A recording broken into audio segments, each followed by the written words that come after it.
Ananyo, why don't you give a brief introduction for everybody Gosh, to myself or to von to Neumann? yourself? To yourself. We'll Uh, get into von Neumann. yeah, I'm raring to go. I did a physics degree many, many years ago. Um, PhD. Ironically, I left physics because I didn't think my maths was up to the job. So I ended up in an area of biochemistry called protein crystallography, postdoc, and I realized what was then keeping me engaged in science was just switching subjects every 3 years, and always wanted to write. So I became a journalist, came back to London from California, and journalism. So worked at various places. Ended up, I think, at Nature for 5 years, news editor and chief online editor there. And then finally it was The Economist. And I was at The Economist for 5 years, a science correspondent for the last two. And then I left to write this glorious book that we're going to be talking about this Yeah, incredible guy. yeah. What a path. I mean, not many people go from scientist to journalist to writing about scientists. I think that that's pretty unique. There's a few of us. Many don't make it to the postdoc stage before they realize they've made a terrible mistake. There's a few people with PhDs knocking about, definitely. Yeah, definitely, definitely. Philip So Ball, let's sure. So actually, I read one of Philip Bowles' very, very early books, I think, um, on chaos. I think was ah, one of the books that he wrote. It was I forget, but it was like some pop science introduction to complexity theory, and then that sent me also yes. down a misguided life path for a while there. Um, I think so you let's won a few awards for that one, actually. Yeah. he did. If I can remember the title, I would recommend it to people. I'll look it up in the background. So welcome everyone to this salon. Can I just get a show of physical hands? How many have been to a II salon before? Okay, almost everybody. Okay, great. For those who haven't, I'll just do a brief introduction. My name is Anton. I'm the host of this salon. My job here is to basically facilitate and not to be the source of content. So to facilitate usually for me means to ask provocative questions. But the great thing about a salon is it's participatory. So I do encourage everyone to use the chat even while we do this first part where it's going to be mostly Ananyo and me speaking, because we do want to involve everybody in the discussion. So we're scheduled for about an hour and a half. In reality, usually these things go for about an hour-ish, but it's always good to have a little bit of padding towards the end, because you never really know where these conversations are going to go when you start. So, while we get started here, it would be great if everybody could just introduce themselves in chat to sort of spare the round of introductions people usually do at the start of these. And in the meantime, we can get started with the salon part. So, Ananya, let me ask you the first and probably the most basic and simple question. Why write a book on von Neumann? Yeah, this was a crazy idea. And if I'd have known what I was getting into, I probably wouldn't have been so keen. So I was at The Economist, as I said, and all around me over those 2 or 3 years, there was chatter from economists, from business correspondents, technology people writing about AI. We were writing about quantum mechanics and quantum computing. In every single context for about 36 months, von Neumann's name just kept coming up. You know, Hmm. water cooler conversations. Oh yeah, what were the mathematicians that really affected economics? Okay, yeah, von Neumann. Um, so I thought there must be something out there about this guy. And I looked, and there were a couple of things. Norman McRae had written a biography 20 or 30 years earlier. So I got that, and it really is very much about von Neumann's life. And he interviewed the few people that were still around that had known him personally. But when it got to the science, McRae, he was an economist and an editor at The Economist, actually. He was a World War II fighter pilot. But when it got to talking about quantum mechanics or what really happened or his contributions to the bomb, it was pretty unsatisfactory. And he was really dismissive of stuff like automata theory because he just didn't get it. And he thought, this was just a period of craziness that von Neumann went through. And then, of course, 30 years had passed and um, he had become more relevant and not less. And this was really striking to me that how can this guy who died, 70 years ago, how can he be getting ever more relevant and ever more talked about? I mean, on any random day, you can search Twitter and find people talking about John von Neumann. Um, yeah, but I don't want to do a biography. What I want to do is kind of a biography of his ideas, and that's what I pitched. And some publishers didn't get it, but I was very lucky that Penguin immediately liked it and snapped it up. So yeah, I so it mean, happened. it's as a biographical subject, or even as the subject of a biography of ideas, as you describe, von Neumann is really difficult to get to grips with, because similar to your career, he was, very expansive in what he worked on, and his, set of collaborators was very, very wide. Um, how, it seems like the 20th century, and especially the 21st century, has produced fewer and fewer polymaths. What do you think made von Neumann stand out on that axis, on his sort of like, let's call it intellectual promiscuity, for want of a better word? Yeah, well, I think that's both his strength and his weakness, right? It's why so few people have heard of him and why he doesn't feature in the Oppenheimer movie and so on and so forth. He just did too much. He didn't do one thing um, very, very deeply. And I think we don't get those sorts of people anymore because von Neumann was, well, of course, he was like a one-off, and that became extremely clear to me as we went on. But even the sorts of mathematicians like Terence Dow and so on, who have this sort of brain that's approaching kind of von Neumann-esque kind of abilities, von Neumann was just there at this particular juncture of history, the early 20th century, I think. And there it was still possible for somebody of his incredible ability to just start revolutions in all of these different fields and just, and move on. And now I think, science then just post Second World War, the money just started rolling into science because everybody wanted bigger bombs, better weapons, and then biotechnology for all of the physicists who got kind of scared of the fact that they were building bigger bombs and stuff. They went off and biotechnology just exploded. And so yeah, science has become extraordinarily specialized. So I find it very difficult to imagine um, somebody just being able to contribute in the way that he did. I mean, it was just like, I was following these trains of thought through and everything suddenly became relevant. I mean, I didn't, to my shame, but also, it would have been impossible. I didn't even touch on his pure maths. Von Neumann algebras were just beyond me. And I've seen some reviews on Goodreads like, yeah, he barely touches like any of the work that von Neumann did. What about, this and that and linear algebra and God knows what? No way. It took me 2.5, 3 years already. I'm not going there. Yeah, it's definitely a difficult subject. I mean, one thing, as to the specialization of science, those who've been to my salons before know I've got a lot to say about that.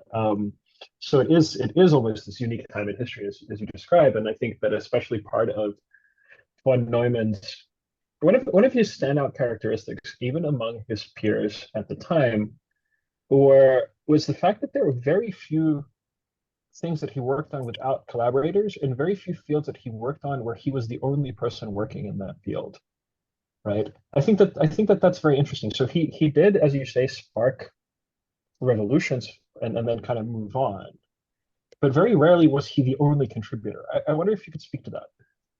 Yeah, I mean that's interesting because I immediately think of the exceptions, right?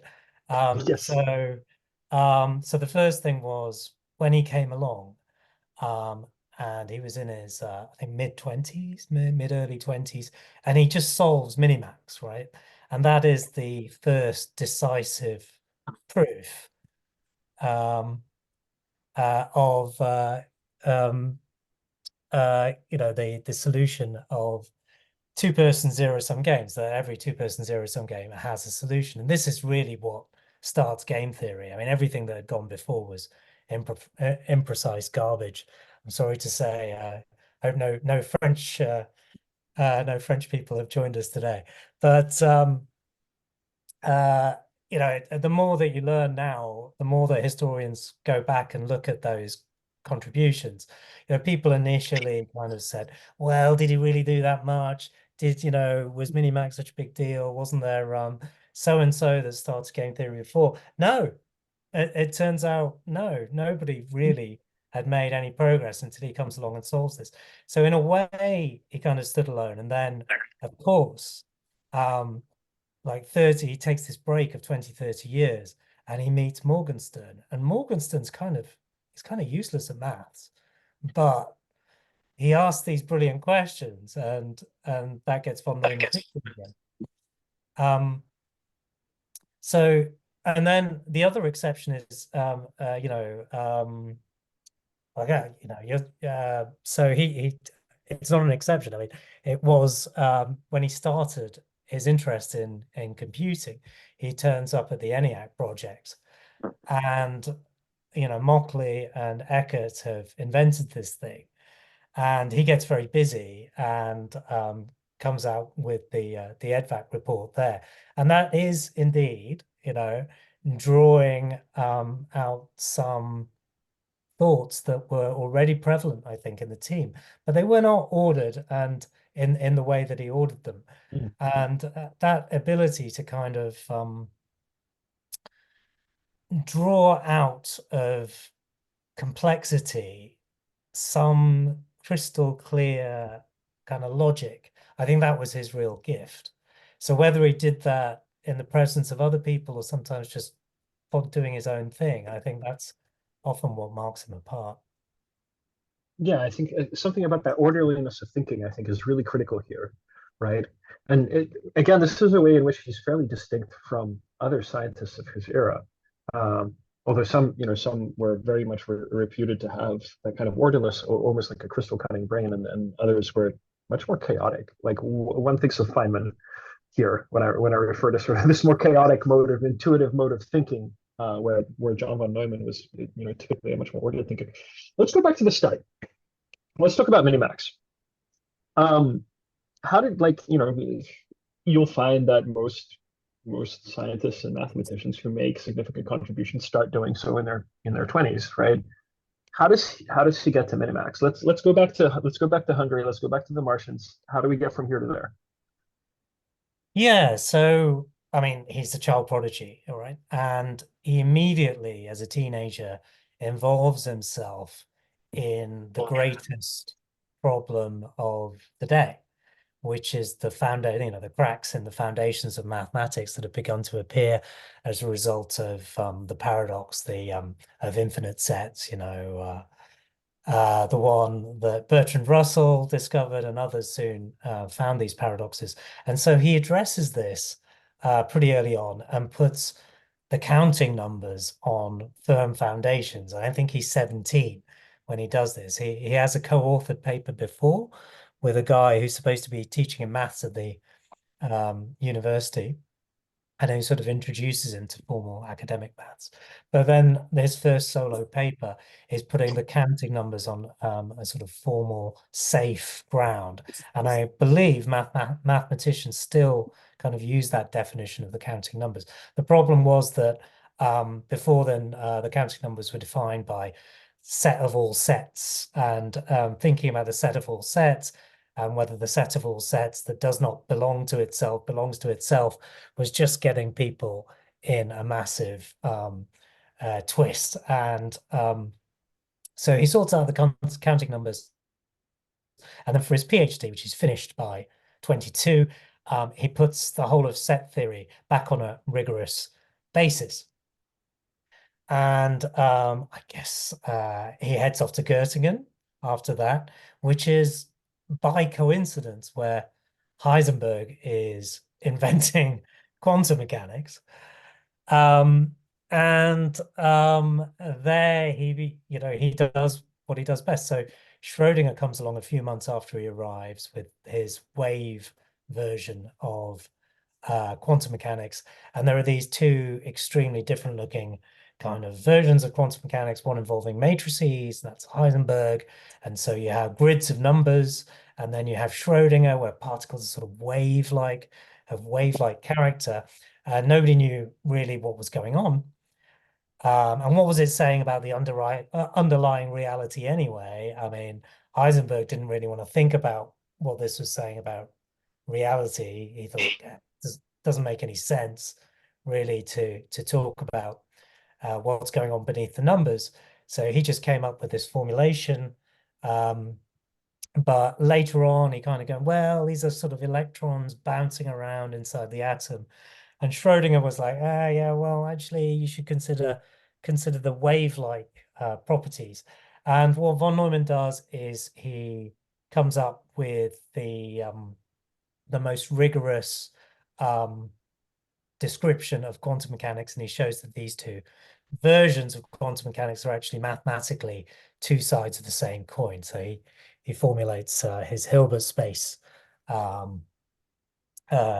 solution to quantum mechanics, and that is what you'll be taught, I guess, as a physicist, which I was, although you're never told that it's von Neumann that did the most rigorous version. You're taught the kind of scrappy maths of Dirac and others, which turned out to be quite useful. But in terms of the most rigorous take on at least the atomic physics side, that was von Neumann. Now, he's kind of, he's looking for lectureships. He ends up at Berlin after this because he's only in Göttingen for a year and on a fellowship from, I think, the Rockefeller. And he's only there because Hilbert's head of David Hilbert, who is also his PhD examiner and is the most renowned mathematician in the world at this time. He is the head of the maths department there. So that's why von Neumann's there. He just sorts out quantum mechanics whilst he's there as well. And just it's complete coincidence that, the mathematics of Hilbert happens to be the correct maths for quantum mechanics. And this has just got to be one of those incredibly remarkable coincidences in scientific history. And then, von Neumann turns up and sorts it out. So he moves on, he goes off to Berlin. And I think it's at this stage that he involves himself quite deeply in proving minimax, because games are kind of in the air since the late 19th century. People have been sort of playing with them and trying to figure out what you can say. And chess was a model that was beloved of many mathematicians, and they were trying to work things out. But it was realized at some point that until you could say something about the simplest kind of game, you didn't really have a discipline. You didn't have the foundation of a discipline. So this is what von Neumann decides to address in his mid-20s. And he does this relatively easily. And then he kind of goes, I'm kind of bored. And he moves on again. And he's actually become very involved with operator algebra. So operators, this is like the tools that he needed to describe quantum mechanics. And he goes off and designs a whole new field, which is eventually called von Neumann algebras. This is the thing that I didn't talk about, but they've come back in vogue in a massive way in pure maths. Like Anton thinks that von Neumann algebras is it has the secret to why time flows in a particular direction, and it was used in knot theory and won a Fields Prize for in knot theory a few years ago. So yeah. So I think that was kind of the context. There was some broad-based thinking about games. People, mathematicians, bless them, thought that coming up with a theory of warfare and human behavior might help bring world peace. Um, and that was the initial motivating factor. It was at the turn of the 19th century. It's a huge optimism within mathematics that they might actually be able to solve real human problems. I think, yeah, I mean, look, this is because we're still prior to the Second World War, we're still prior to cybernetics. But this was this, conception of society as a mechanical, mathematically modelable system for the first time. And of course, von Neumann was there early. There's an interesting question here from Yeah. uh, from from So, Sai, persona, yeah. um, where and we sort of talked about this, right, about the possibility of a von Neumann existing today, given sort of the degree of his collaboration and his ability to appear in let's say the right places. I think from my perspective, part of the reason for that is because at the time, prior to the Second World War, and again, many of you may have heard my opinions on this before, science was practiced in a very different way. It was practiced on the basis of a system of interpersonal relationships rather than mediated in the way that it is today. I wonder to what extent could you speak to that? Could you speak to sort of the role of von Neumann's personal connections? How was he able to connect better with other scientists? Is there something special about the way he related to other people working across all of these fields? Yeah, that's really interesting. And I'd actually like to get people's opinions on this because um, many people can see their work in the tech industry, right? So if connections was so important, right? And we've got the internet now where everybody look, that you're all joining me via Zoom. And so if connections are so important, then why are we not working this magic in a way? Or maybe we are, and I'm just not. But I think they certainly were. It was a smaller community, of course. That you have to remember. I mean, science. I think there were something like two chairs of mathematics in Hungary, and there Yes. was hardly any in theoretical physics. There was just like none.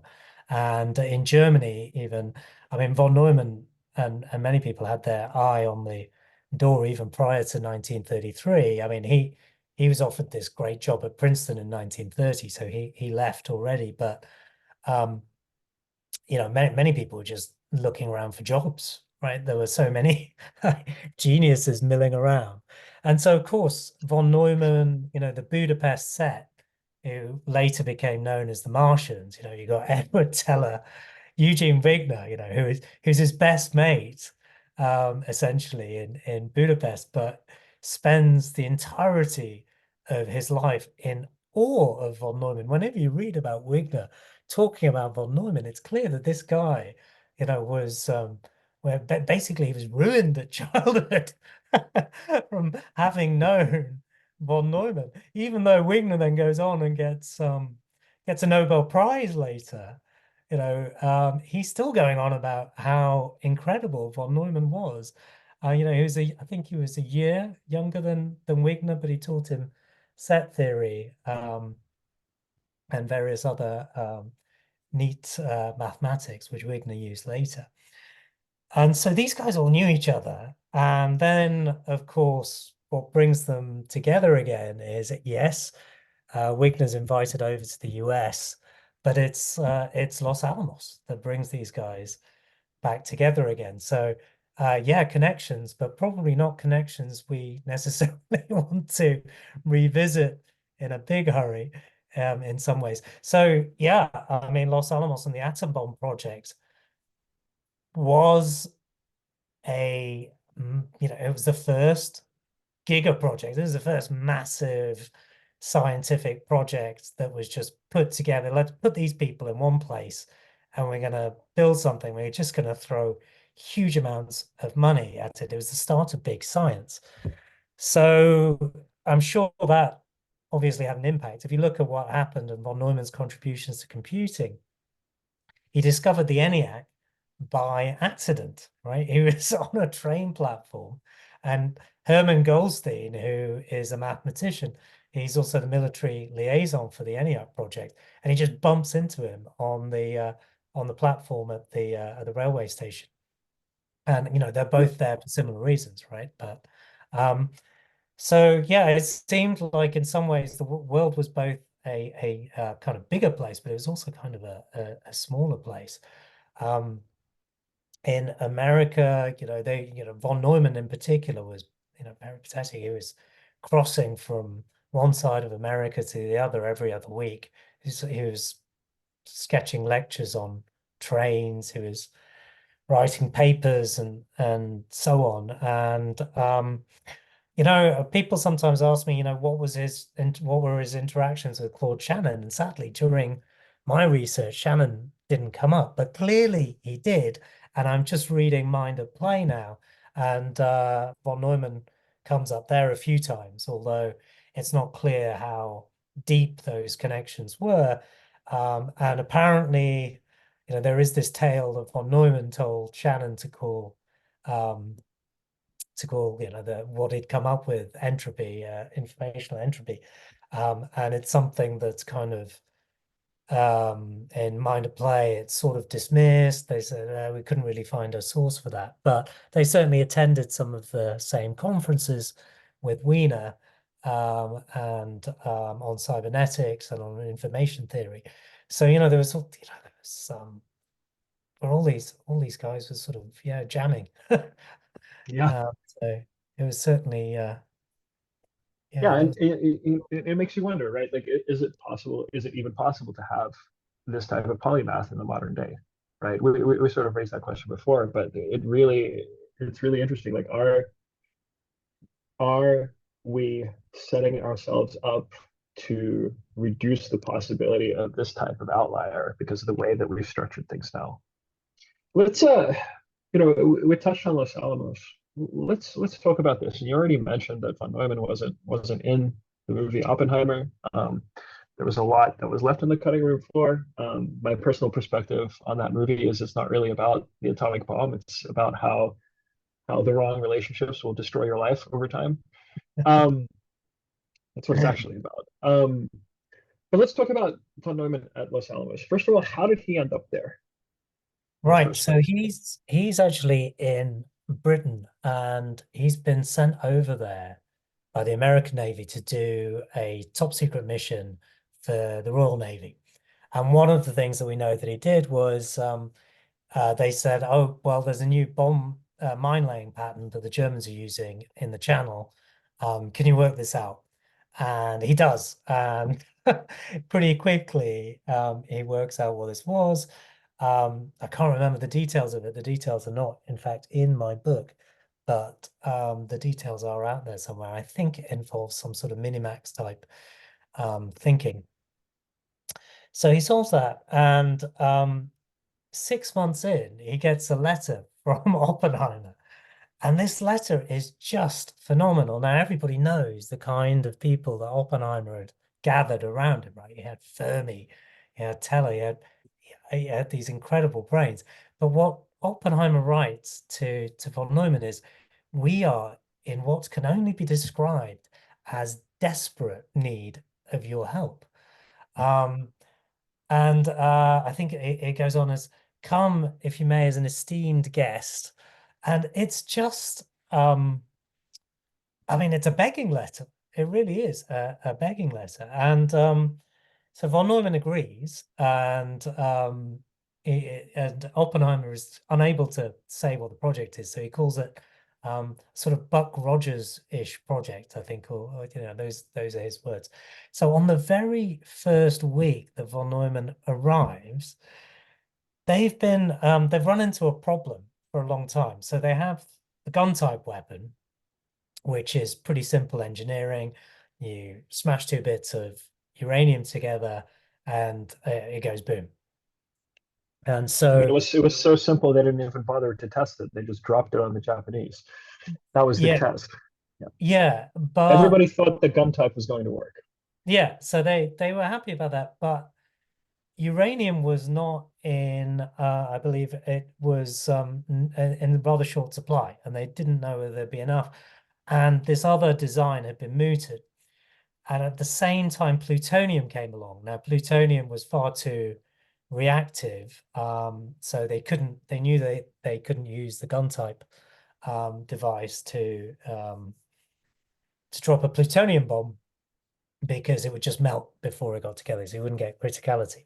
So the idea with the implosion bomb was that somehow you had to squish the plutonium evenly from all sides, and this had stumped everybody. And I think Feynman said basically it sucked. Nobody was happy. They all thought this was just complete pie in the sky.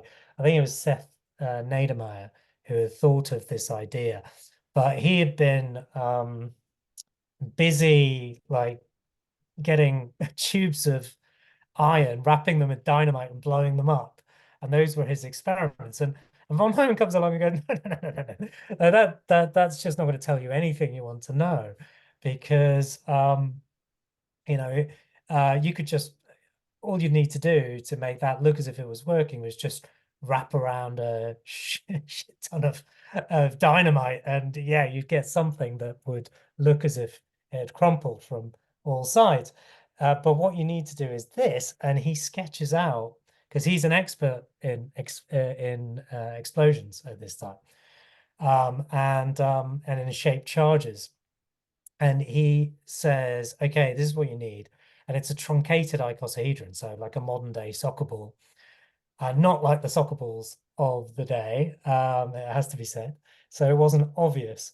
And he showed that if you could get the shaped charges just so, with these hexagons and so on and pentagons fitting together, you would get a spherical wavefront. And this completely re-energized the project, right? So you have letters from Oppenheimer to the scientists, and from Leslie, from Groves, yeah, just basically shouting at people saying, "Why didn't you tell me that this was a possibility?" So von Neumann had this kind of catalytic effect again on the projects within a week of arriving. And then because he's so important to the Navy, the Army, and so on, they just let him leave Los Alamos and then come and go as he pleases. And as far as I'm aware, he's either the only scientist or one of a tiny, tiny number of scientists that were allowed to just come and go. Everybody else was expected to live there, and they just sort of Yes. moved. So yeah, and he carries on contributing to that. And that's again when he's already very interested in computing. He's got interested in computing again in the UK because he was taken to see it was at the Nautical Almanac office in Bath. So there was this basically this machine which is now in the Science Museum in London, which looks like a massive giant typewriter, but it is in fact a one of the first primitive mechanical computers. And von Neumann is totally enthralled by this. He writes a program for it on his way back to London from Bath on the train. He seemed to spend a lot of time doing work on trains. So when he gets to Los Alamos, they have these punch card machines, and they have a bunch of women who are called computers, but of course they're doing all the hard work by hand. And so he's sent off to go find more computational power. So again, he's crisscrossing the country, and he comes across the Harvard Mark One, which is an electromechanical computer, but um, it's really busy. There's loads of problems for it, and even though they could muscle their way in, I think they try a competition between the women at Los Alamos and the Mark One. And the Mark One just sort of wins just about, but it turns out not to be really worth it. It only wins because it can work all night, and the women to stop at some point, and so they go, that's kind of useless. And then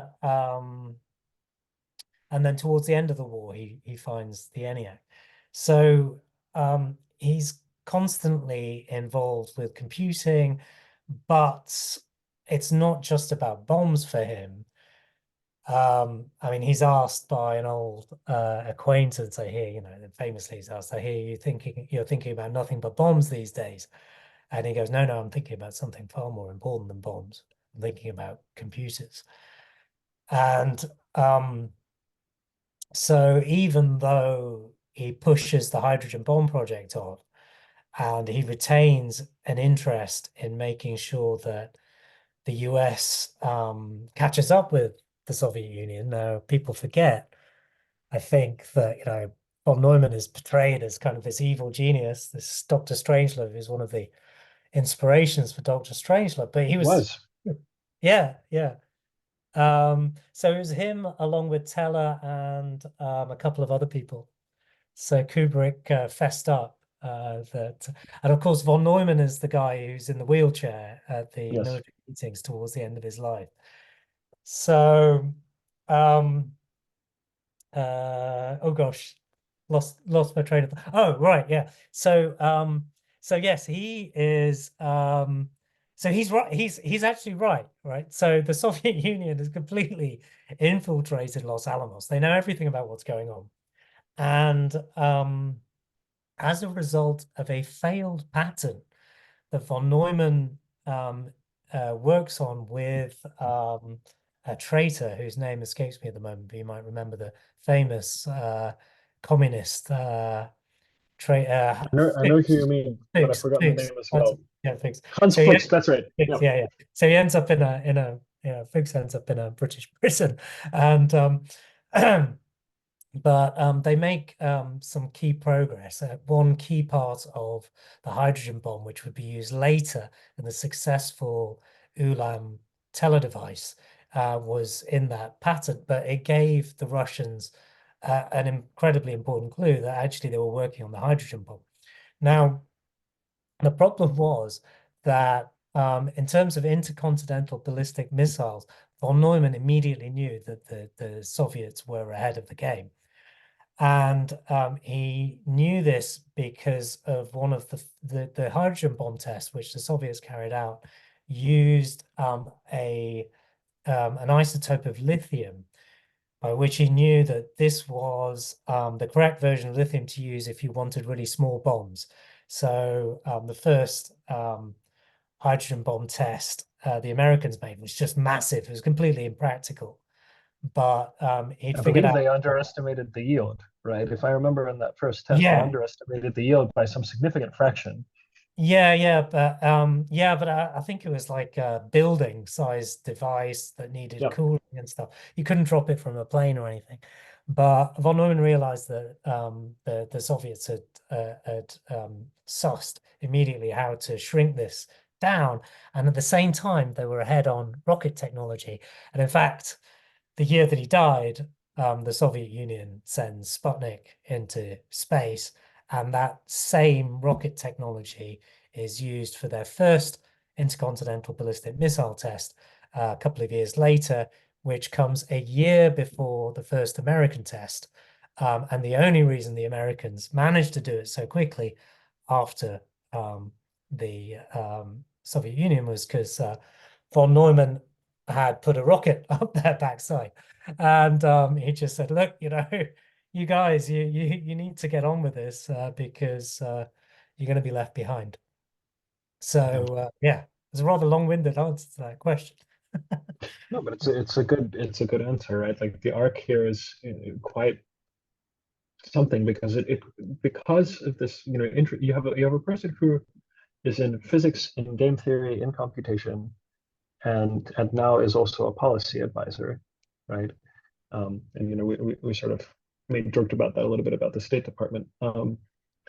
It's a unique position, and I think that also this early period post-war was probably one of the first formalized relationships between frontier scientific research and the state, and certainly the existence of the state, right? Which is why von Neumann was able to sort of cajole people into taking him seriously, because he had been at the forefront of this. And And at the same time, you have the sort of the game theoretic arguments where, uh, as you said earlier, it's sort of the idea with like cybernetics and game theory and all of these attempts to model society mathematically was in aid of warfare and peace.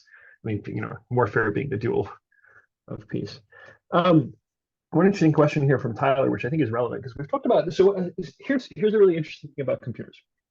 Computers for me are in many ways probably the purest expression of an abstract idea made concrete, right? By which I mean, a computer is a machine that performs operations of essentially first order logic in a physical device. That's what it does. It's what it's for. And so Tyler's question is something like, you know, in many cases, von Neumann's rather abstract thinking translated into the concrete reality of the real world. And what was it in particular? Because most, again, like this speaks to the degree of polymath that we're dealing with here, in that in many cases you either have scientists and mathematicians on the pure or applied sides of that divide, but with von Neumann you have someone who is, if not routinely, very often applying these abstract and often very abstruse ideas to concrete problems in the real world, and also beyond that, managing to make himself heard. So I'm curious about like what was it that he was able to do? What made him unique in being able to bring these abstract ideas into the physical world, into the concrete? Yeah, it it was a remarkable gift. I mean, what he did was mathematics, right? So he was terrible in the lab. He had to when he was studying chemistry, he was doing some chemistry at the University of Berlin. This was part of his crazy thing that his dad got him to do because his dad, who was an investment banker, just said maths doesn't make any money, so you better do something useful. So he was studying chemical engineering at the ETH in Zurich. He was doing his PhD in Budapest, and he was boning up on chemistry at the University of Berlin, whilst also completely kind of spending most of his time talking to the brilliant mathematicians that were there, like Weil um, and whoever else was there. Um,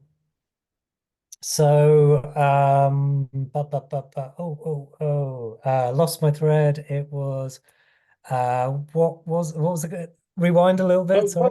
what was it that made von Neumann uniquely capable of Ah, bringing abstract ideas into the physical? right. So he was a mathematician. So his brain seemed to work this way, which is distilling kind of logic out of incredibly complex situations.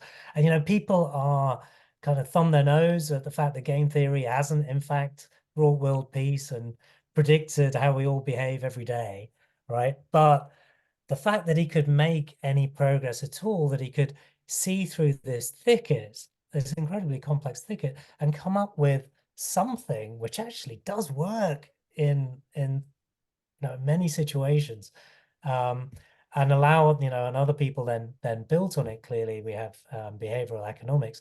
This is a kind of testament to that. He was sort of brave enough to always take that first step. But this is also why I think it's also why why he's not famous, why people have such a hard time dealing with it, because what he did was kind of maths, right? There was no, with Einstein, I guess Einstein had, everybody knows that one of the big tests was the eclipse, right? Yes, And then immediately he became a celebrity because you had this miraculous way in which the maths suddenly had been shown to be true, right? With von Neumann, it was a lot more nebulous than that, and game theory took correct. 50 years to develop. But just going back to why, so I think part of it was definitely his upbringing, right? He wasn't one of these ivory tower guys. He never was like that, even though he did make these incredible contributions to pure maths. When he was younger, his dad, who would be investing in different companies, he was a self-made individual, from this wealthy Jewish Budapest family.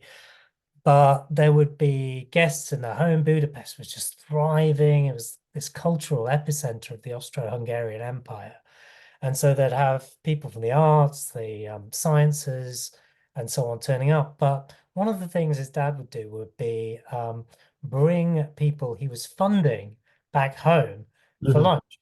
And he would bring big bits and pieces. Like he bought a Jacquard loom home, and this thing is, a loom that's operated by punch cards. And his brother, von Neumann's brother, commented that it doesn't take too much of a leap of imagination to see how this would have inspired his later thinking, maybe on computing.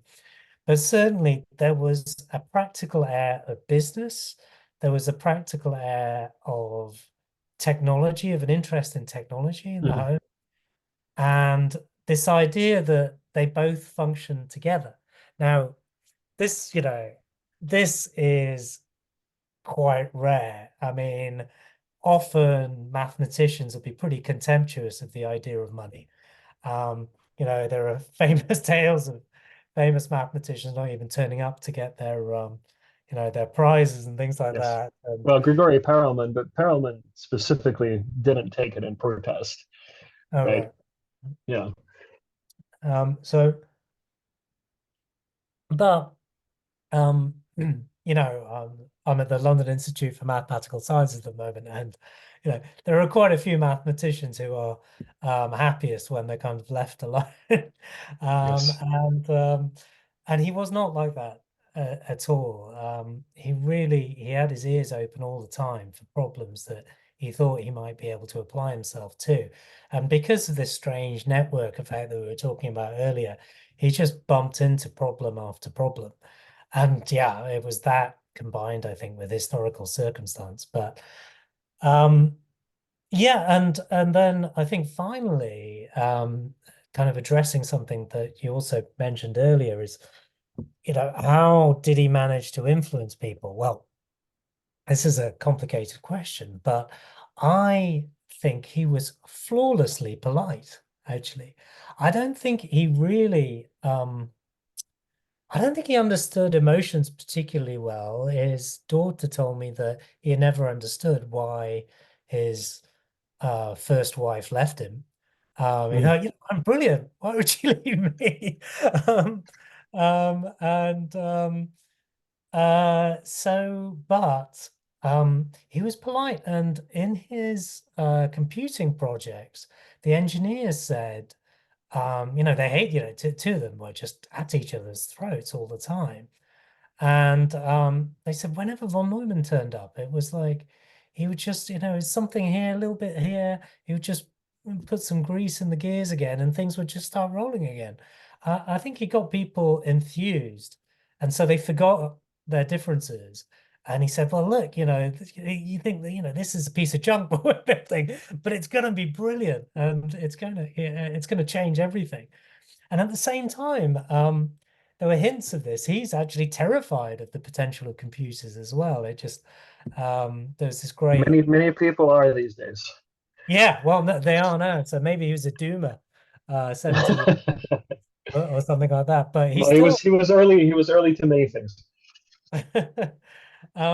yeah, well, there was this a historian was just publishing a kind of interview with Margaret Mead that had been carried out. And she mentions in that her husband had talked to von Neumann over lunch, and von Neumann had raised the prospect in the early 1950s that we were living in a computer simulation, so Matrix. And then he'd also um, uh, uh, given an indication that he was quite scared of what computers would do in the future. And I sort of hinted this in the book because there's a journal entry in Clara Dan's diary, his second wife's diary, where he comes home from Los Alamos, goes to bed, doesn't wake up for 11 hours. And she goes, I knew something was wrong because he missed 2 meals, and he's never missed a meal in his life. Mm. Uh, he wakes up sort of 11 and starts blathering on. And most of it is about nuclear power and how nukes would make scientists the most wanted, but also the most despised people in the world. But then he starts talking about technology, and it's not 100% clear that he's talking about computers. But if you put two and two together, and you kind of intuit that that's what he's really worried about. What are we going to do with all this computational power?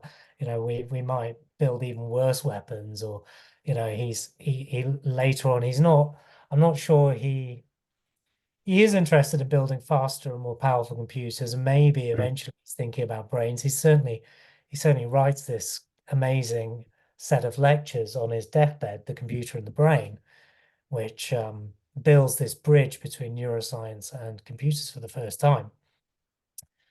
But he is certainly aware of the massive potential that computers will have in a way that I think is pretty much unprecedented amongst his colleagues at the time, because you go, what do they really know? What do they really think? And when you read this conversation supposedly have, you kind of go, oh, well, he did know, actually. He truly did see something about the future, about the future power of these devices that I'm talking to you on. Yeah. I mean, and there's two parts that you touched on, which I think are really important. And I think they're probably important to any sort of this is a common thread that we find among many people who become leading lights in technology or in science. It's first of all the distant vision that they have, as you've described, you know, and von Neumann may be so further than most, but also the enthusiasm and the ability to implant that enthusiasm in others. I think that, you know, tying back to what we were talking about earlier regarding collaboration, I think maybe this is a big part of it, right? That von Neumann was able to motivate people to really like push forward and do particularly good work. And of course, it's if you can deliver people a clear vision of the future, then they will tend to work toward it. I think that's very interesting, right? And it's interesting to see it in evidence and like, for want of a better word, in the crystal structure of his life, right? Yeah. I mean, yeah. And the question is, look, Turing was interested in computers, right? But Yes. it didn't happen. And in a similar way. And you know, you talked about the computer as kind of a realization of this theoretical dream, which I think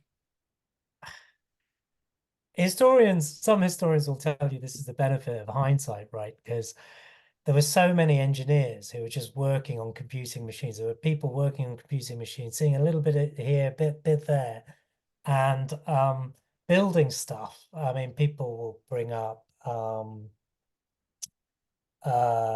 what's his name? The German guy. Oh, his name escapes me. There were a few computers that did almost everything, and but first through the EDVAC report, which is this canonical description of the architecture that we now call the von Neumann architecture, the programmable Yes. computer, kind of teach any grandmothers to suck eggs amongst the present company, so I better be careful. But so he's distilled that, but amazingly, what he's also done is he really objected to this idea that the computer would be patented, which was what, of course, Mockley and Eckert wanted to do, which is why they were very upset when Goldstein circulated the EDVAC report far and wide. But then the next important thing that he did was every progress report of the IAS computer that he was developing, which was only finished in like about 53 or something. It was finished quite late in the day, and it had been superseded in a way. Other computers had beaten it to it, but every single progress report was sent out to the world. And this, to me, was like, why has nobody seen that actually it was von Neumann that was kind of the godfather of open source computing? Nobody's like called him that, but he is. I mean, he was the guy. If you read his letters to his lawyer, he's like, I want this all out there.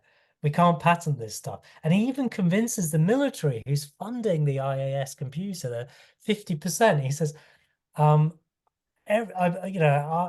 believe in putting everything in the public domain, and I think America's interests are best served by doing so. Right? That's vision. I mean, that is phenomenal vision.